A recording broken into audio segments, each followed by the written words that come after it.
चला एक प्रॉब्लेम घेऊन टाकू लवकर आपण. काय करायचंय बघा, जी काही डायग्राम असणार त्याचा सगळ्यात अगोदर व्हॉल्यूम काढायचा बरोबर. जी काही आपली डायग्राम क्वेश्चन मध्ये आहे ना, सगळ्यात पहिले काय करायचं त्याचा व्हॉल्यूम काढायचा. त्याचा सेंट्रोइड काढू मग आपण एक्स बार आणि वाय बार. जास्त करून डायग्राम आपली सिमेट्रिकलच असते. जास्त करून डायग्राम आपली कशी असणार आहे, सिमेट्रिकलच असणार आहे. चालतं बघा मग क्वेश्चन दिलेलं आहे आपल्याला. A solid body, a solid body composed of cylinder, composed of cylinder, composed of cylinder of diameter, of diameter 200 mm, of diameter 200 mm and height 200 mm.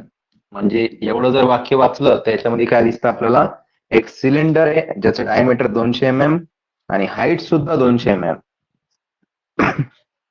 and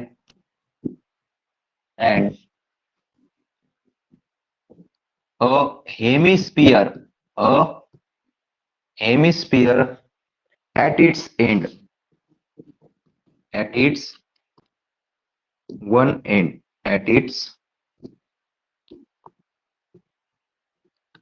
one end, at its one end. Find the position of CG. Find CG. CG म्हणजे कोण, centre of gravity. काय करायचं आपल्याला, त्याचा centre of gravity काढायचा. म्हणजे बघा काय म्हणणं यांचं, की आपल्याकडे एक सिलेंडर आहे. बघा डायग्रामचं नाव आलं, आपल्याकडे एक सिलेंडर आहे बरोबर. डायग्रामचं नाव काय आपल्या, सिलेंडर. ज्याचं डायमीटर आहे 200 mm, डायमीटर देऊन ठेवला 200 आणि हाईट दिली 200 बरोबर. हाईट दिली 200 आणि त्याच्यासोबत एक हेमिस्फिअर आहे. त्यासोबत एक हेमिस्फिअर आहे ऍट इट्स वन एंड, कोणत्या तरी एका एंडला. चालतं मग आपल्याकडं एक सिलेंडर आणि एक काय दिलेलं आहे, हेमिस्फिअर दिलेला आहे. युनिफॉर्म सेक्शन आहे बघा. मग एक सिलेंडर आणि एक हेमिस्फिअर त्याच्यावरती बघा. एक आपण हा सिलेंडर काढला व्हर्टिकल, हा दाखवला आपण सिलेंडर. चालतंय, इथं सिलेंडर दिलेलं आहे आणि याच्यावरती एक हेमिस्फिअर आहे. याच्यावरती काय दिलेलं आहे, एक हेमिस्फिअर आहे बघा. मग यो सिलेंडर आहे, हा हेमिस्फिअर आहे. सिलेंडर आणि हेमिस्फिअर दिलेलं आहे. इथे एक्सिस दाखवून देतो, व्हर्टिकल एक्सिस वाय वाय बरोबर. ही डायग्राम नंबर 1, ही डायग्राम नंबर 2. आपल्याला काय म्हटलं, याचा जो डायामीटर आहे सिलेंडरचा, जो डायामीटर आहे तो किती आहे, 200 mm. मग बघा डायामीटर जर 200 असेल, पूर्ण डायामीटर किती आहे 200 mm, तर डायामीटरच्या अर्धी रेडियस असते बरं. डायमीटरच्या अर्धी काय असते, रेडियस असते. म्हणजे ही जी रेडियस असणार आहे हेमिस्फिअरची बघा, याच्यावरती हेमिस्फिअर असा गोल, हेमिस्फिअर असा गोल आहे, अर्धवर्तुळ आपण त्याला म्हणतो वाटीसारखा बरोबर. हेमिस्फिअर त्याच्यावरती ठेवलेला आहे. मग यो 200 mm आहे. याची हाईट सुद्धा किती म्हटलेली आहे, 200 mm. याची हाईट एच सुद्धा किती दिलेली आहे, 200. एच सुद्धा दिलेली आहे 200 mm. आणि याच्या वरचा जो भाग असा एवढा हेमिस्फिअरचा, ही रेडियस आहे हेमिस्फिअरची बरोबर. हेमिस्फिअरची रेडियस आहे R2 आपण त्याला म्हणू शकतो. हेमिस्फिअरची रेडियस किती असणार मग ती बघा. यो भाग जर 200 असा तर अर्धा किती झाला, 100 बरोबर. ही रेडियस इथून इथपर्यंत किती असणार आहे, 100. इथून इथपर्यंत किती असणार आहे, 100. जसं सिलेंडर आहे, सिलेंडरचं डायमीटर 200 तर त्याची रेडियस सुद्धा किती आहे, 100 mm. R2 सुद्धा आणि त्याला R1 जो असणार तो सुद्धा किती आहे, 100. R1 सुद्धा किती असणार आहे, 100 बघा. सिलेंडरचं डायमीटर 200 तर रेडियस 100. डायमीटर म्हणजे व्यास, रेडियस मध्ये त्याचा अर्ध त्रिज्या. 200 डायमीटर आहे तर 100 त्याची रेडियस झाली. हाईट त्याची 200 दिलेली आहे आणि हेमिस्फिअरचं सुद्धा रेडियस आपल्याला 100 दिलेला आहे. मग एकदा का डायमेन्शन भेटले आपण याच्यावर व्हॉल्यूम काढू शकतो. मग चला सगळ्यात अगोदर आपण इथं व्हॉल्यूम काढून घेऊ. सगळ्यात अगोदर आपण काय काढून घेऊ, इथं बाजूला व्हॉल्यूम काढून घेऊ. मग बघा पहिला फॉर्म्युला आपला V1 चा पाय आर स्क्वेअर एच. काय फॉर्म्युला होता, काल आपण लिहिला होता पाय आर स्क्वेअर एच. पाय गुणिले आर चा स्क्वेअर गुणिले एच. बघा मग आर किती आपलं, रेडियस 100. आर किती आपल्याकडं 100 आहे आणि गुणिले एच किती आहे, 200. इथून आपल्याला V1 भेटन पाय आर स्क्वेअर एच. पाय गुणिले 100 चा वर्ग गुणिले एच. बरोबर. पाय गुणिले 100चा वर्ग गुणिले एच. याला जर तुम्ही सॉल्व्ह केलं पाय आर स्क्वेअर एच,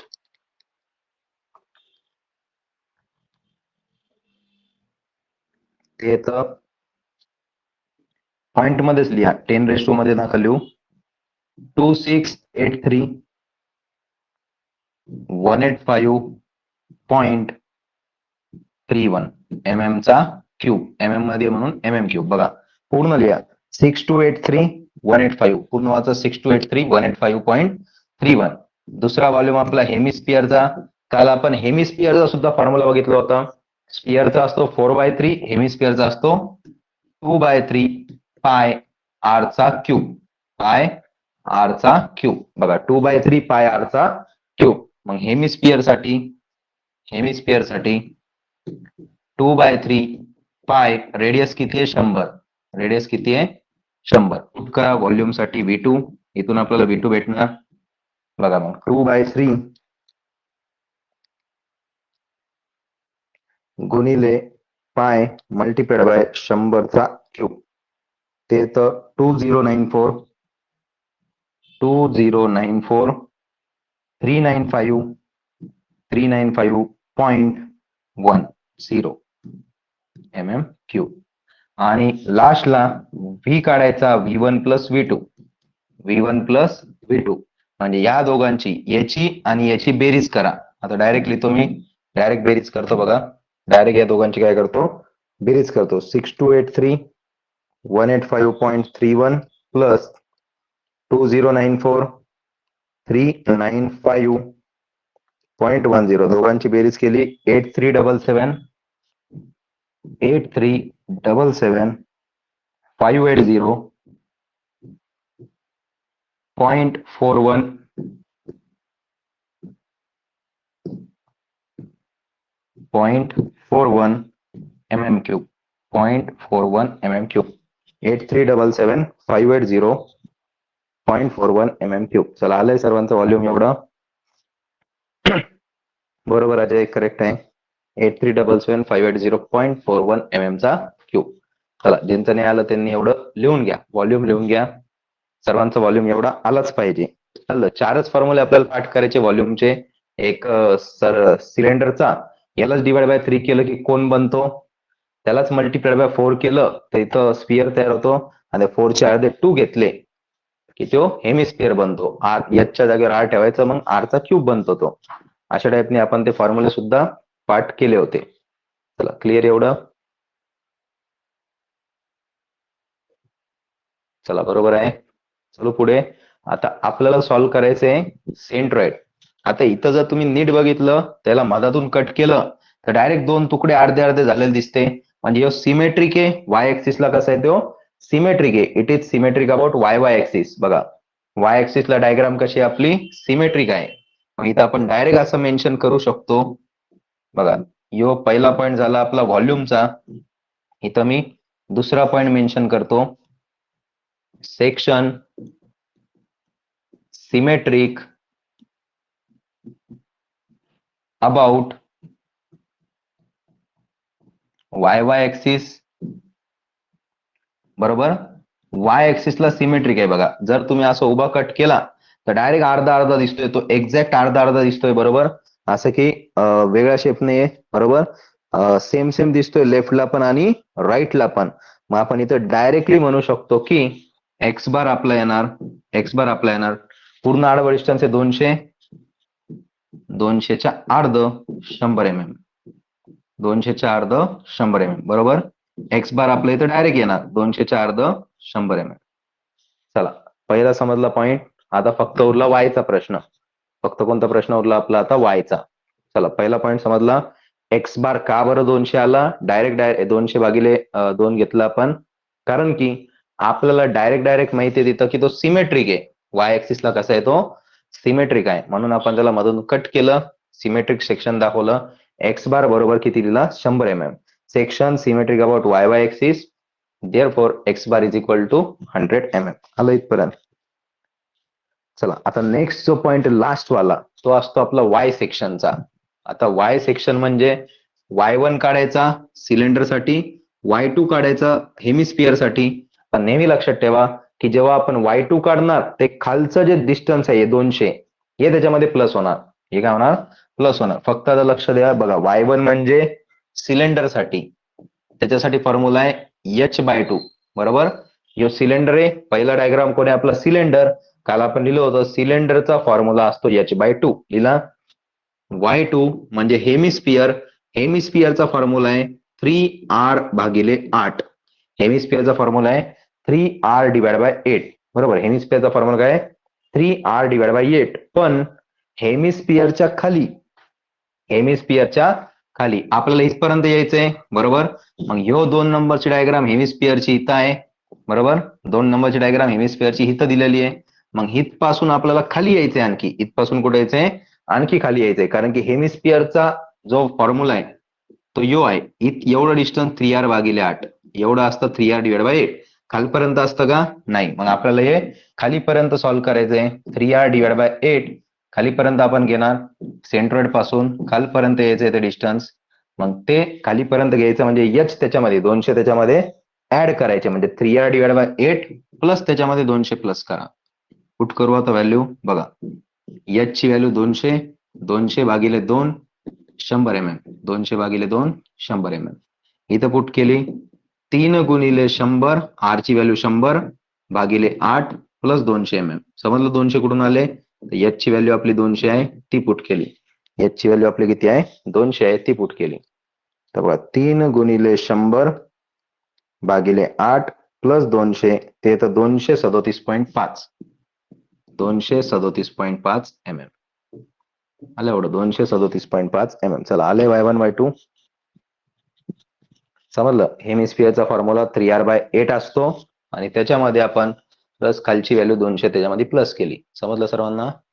करेक्ट. बरोबर. पूजा, अक्षय, ओंकार, ऋषिकेश बरोबर आहे. चालतं. आता Y1 Y2 भेटला की लगेच Y बार काढा. Y1 Y2 भेटल्यावर काय स्टेप आहे आपली? Y बार काढायची. Y1 Y2 भेटलेला आहे, लगेच आपण इथं बाजूला Y बार काढू. V1 Y1 plus V2 Y2 divide by total volume V. मग बघा V1 ची व्हॅल्यू 62, 62, 83, 185 बरोबर. 6283 185, 6283 185.31 गुणिले Y1 ची व्हॅल्यू आलेली आपली 100 प्लस V2 ची व्हॅल्यू आहे बघा 2094 395,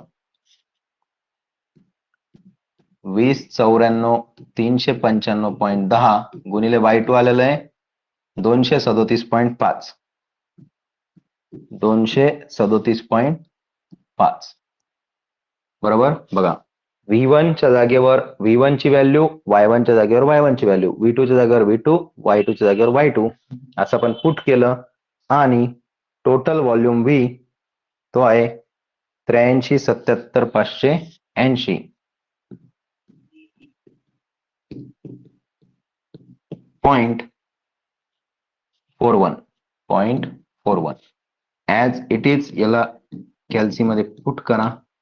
यो भेटला आपल्याला Y बार.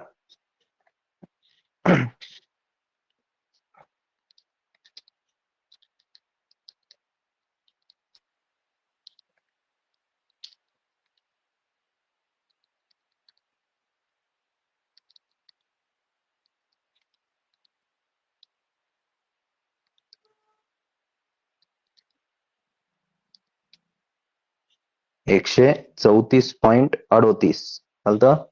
134.38 mm. 375 आलं, त्याला 38 केलं. 134.38, 134.38 चालतं. 134.38 फ्रॉम बेस, फ्रॉम बेस आलं एवढं 134.38 आलं सर्वांचं 134.38. चला करेक्ट आहे. Y bar is equal to 134.38 mm from base. चालतं. From base. क्लिअर. फक्त तर लास्टला त्याला लोकेट करू बघा. लोकेट करतो इथं. यो आपला सिलेंडर होता, त्याच्यावरती या सेमी सर्कल होता. इथं आपण पहिला जो काढला यो वाय ऍक्सिस काढून देतो इथं पहिले. पहिला जो काढला आपण यो G1 असतो. पहिला G1. यो इथं दुसरा काढला ऍक्सिस यो असतो G2. म्हणजे यो पहिल्या डायग्रामचा आणि यो दुसऱ्या डायग्रामचा. बरोबर दाखवला सेंट्रोइड. हा पहिल्या डायग्रामचा सिलेंडरचा आणि हा दुसऱ्या डायग्रामचा हेमिस्फिअरचा. आता जो आपला पूर्ण डायग्रामचा कंबाईंड डायग्रामचा जो येतो तो इथं कुठतरी येणार जी नावाचा. तो इथं कुठतरी येणार जी नावाचा. असं आपण दाखवून दिलं. म्हणजे हे जे हॉरिझॉन्टल डिस्टन्स झालं हा झाला एक्स बार. बरोबर हे हॉरिझॉन्टल डिस्टन्स झालं एक्स बार आणि जे व्हर्टिकल डिस्टन्स झालं हे झालं वाय बार. जीचं व्हर्टिकल डिस्टन्स हे काय झालं वाय बार. बघा आडवं डिस्टन्स एक्स बार उभं डिस्टन्स वाय बार. इथं आपण याला y1 y2 असं म्हणू शकतो. पहिला G1चं डिस्टन्स याला y1 आणि दुसरा वाला y2 असं इथं दाखवायचं झालं तर y1 y2 दाखवू शकतो. आता हे झालं त्याचं लोकेशन. लोकेट करा म्हटलं तर अशा टाईपनं ती डायग्राम परत एकदा ड्रॉ करायची आणि असं लोकेशन दाखवून द्यायचं. हे झालं आपलं लोकेशन. बघा पहिला सिलेंडरचा सेंटर दाखवला G1. दुसरा होता हेमिस्फिअर त्याचा सेंटर दाखवला बघा G2 आणि दोन्ही डायग्रामला कंबाईन केल्यानंतर आला आपला G. मधातला कोणता आला G आला. बरोबर इथं मग वाटलंच तर वाय बारची व्हॅल्यू सुद्धा लिहू शकता. एक्स बार वाय बारची. आपला एक्स बार आलेला आहे 100 mm आणि हा वाय बार आलेला आहे 134.38 mm. चालतं असं मेन्शन करा 134.38 mm. याला म्हणायचं लोकेशन ऑफ सीजी. याला काय म्हणायचं लोकेशन ऑफ सीजी. चालतं हे झालं त्याचा लोकेशन. लोकेट केलं आपण प्रॉब्लेम संपला.